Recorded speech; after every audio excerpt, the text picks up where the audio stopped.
नमस्कार। राष्ट्रीय कदम समाचार सेवा में आप सबका स्वागत है।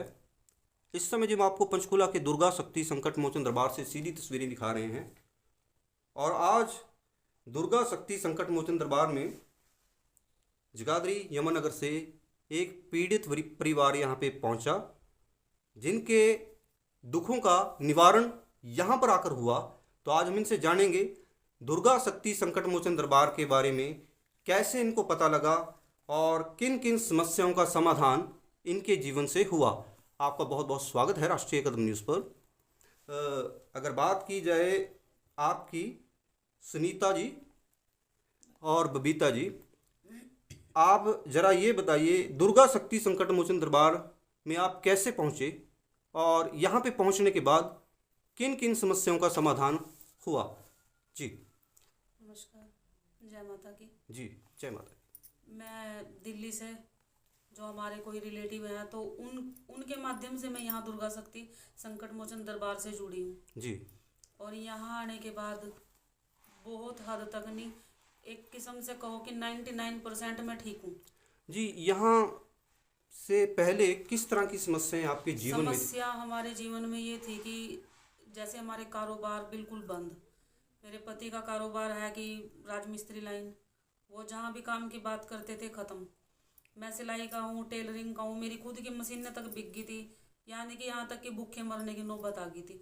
जिस दिन की मैं इस दरबार से जुड़ी, अब चाहे हम जैसे भी काम करें, सेकंड हैंड मशीनों से कर रहे, वो उनकी टूटवा दिहाड़ी लग रही, लेकिन काम है। यानी कि जब से आप माता रानी के दरबार में पहुंचे हैं और दुर्गा शक्ति संकट मोचन दरबार से जुड़े हैं, जो कारोबारी समस्याएं थी उनका समाधान हुआ है। जी, इसके अलावा कुछ और समस्याएं भी थी जीवन में आपके? इसके अलावा यही समस्याएं थी कि एक जैसे कहते हैं ना, इंसान मेंटली डिस्टर्ब। जी।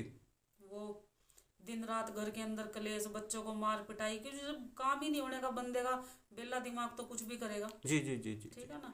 तो अब काम के बंदा आने लग रहा तो अपना दिमाग भी ठीक है। जी, तो अब कैसा माहौल है आपके परिवार का? मेरा माहौल परिवार में अब बहुत अच्छा है। एक दिमाग ये चलता था कि खुद की आत्महत्या कर लूँ, कहीं चले जाऊँ यहाँ से, घर में एक दूसरे को मार कटाई। अब सुख शांति से दिन भर काम करते हैं, रात को रोटी खाकर आराम से सो जी।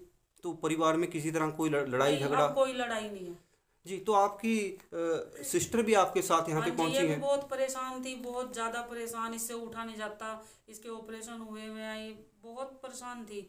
आज इसको यहाँ महामाई ने थोड़ा इसका किया, उतारा, तो ये अब चल सक रही है। तो काफी राहत मिली है। हाँ जी, पहली बार यहाँ पे आई हैं? हाँ, ये पहली बार आई है। खड़ी नहीं हो पा रही थी, अब ये खड़ी हो पा रही है। मैंने 1-2 लाख नहीं, 2-4 लाख बर्बाद कर दिया, इधर उधर भटक के कर दिया। उन्होंने हमारे घर से नेगेटिविटी चीजें तो क्या निकालेंगे, और उल्टा वापस कर दी कि ये मर जाए किसी तरह। नाम नहीं लूंगी जी, टाइम आने में नाम भी लूंगी, डर किसी का नहीं है, क्योंकि उन्होंने ये बात बोल रखी थी तुम कभी कामयाब नहीं होगे, लेकिन वो दिन आएगा कि मैं कामयाब होंगी।